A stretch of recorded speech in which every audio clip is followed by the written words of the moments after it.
welcome to the great outdoors. I'm filming this on my phone, so it won't be perfect. But this is just sort of a more of a test video than anything else, to see if there's interest in this. As my mother, who is now retired from the NHS, is an avid gardener and has thought about doing sort of some videos in regards to gardening and things like that. So I just thought I would do a review of something we've bought recently for the garden. One of the few things that I'm actually able to use because of my allergies, and that's a wood chipper. Now, every garden is going to have sort of garden waste, so things like this are bought sort of routinely. Now, this is a garden chipper that cost under £200. We used to have one which was a Raby, which was very good, but broke because it was left out. And we bought another one recently, but got sent back because basically it wasn't very good, and it broke after a few days. So then I found this one, so I'm just going to do a quick review sort of the one we bought. So I'll just have a look at it with you now, and then show it to you in action. I'll also put the link in the description as to where we got it from, which is Amazon, and we'll go from there. This is the chipper that we bought. It's from Tack Life. I mean, it's not a brand I've heard of before.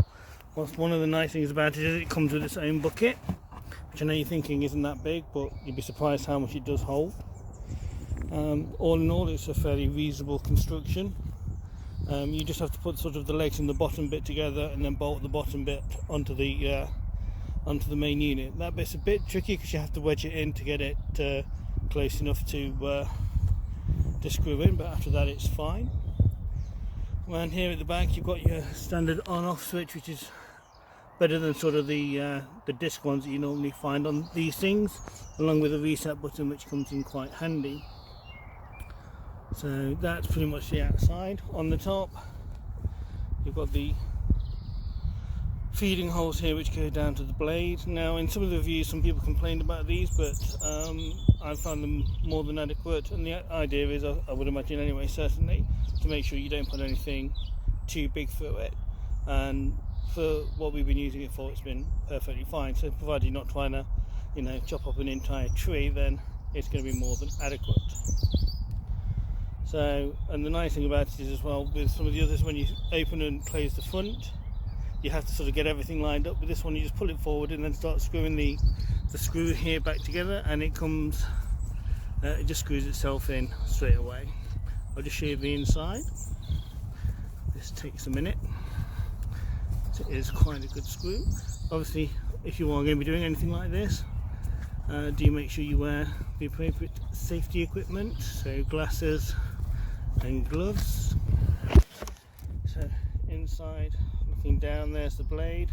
As you can see, this one has been used for the last few days, and then when you close it up, you just slide it back in and just start screwing, and it just tightens straight back up again. So that's quite simplistic in its use.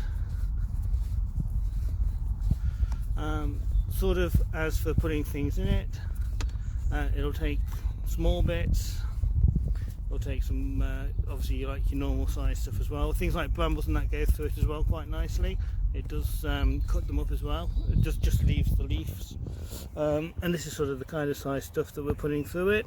This is about as big as you want to go, but something like this, when you do put it through, just be careful because you can jam it. So it's a case of, when you do a bigger piece, just putting it in and sort of just doing it gently. And obviously if you feel it might be getting, just pull it back and then keep going again, and it'll take that. So we'll demonstrate that now for you.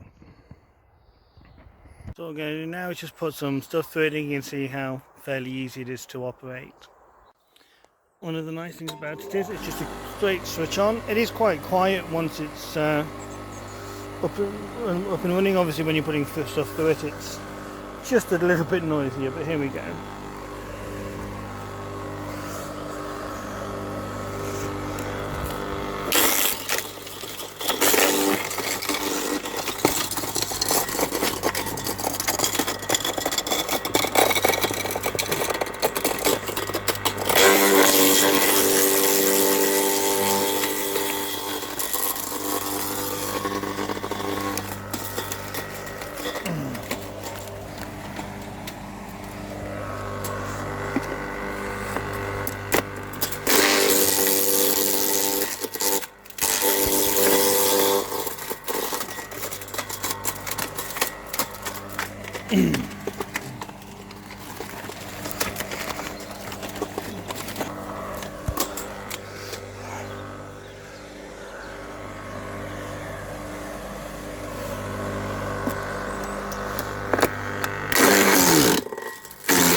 Sorry about the sloppy filming, we're trying to do this one-handed.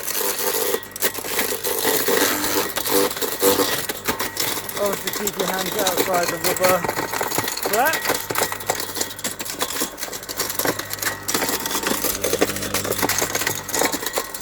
I'll just do one of the bigger pieces here as well. Like I say, with these you have to be a bit more careful.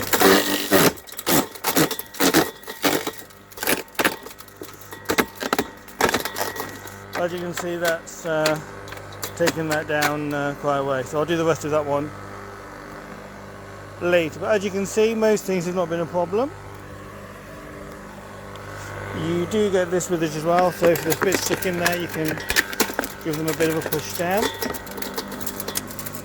But all in all, for under £200, this is really good. It's probably the best shredder that we've had for a while. I'll put the link in the description of where to get it from. Like I say, we got ours from Amazon. They do a bigger version of this if you want to do things that are sort of bigger, like this kind of thing.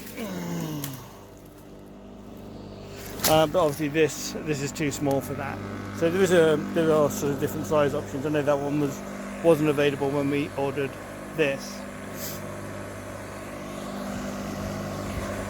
But yeah, no, all in all, it's a really good shredder. So I would recommend it, certainly anyway, if you're looking for a new one.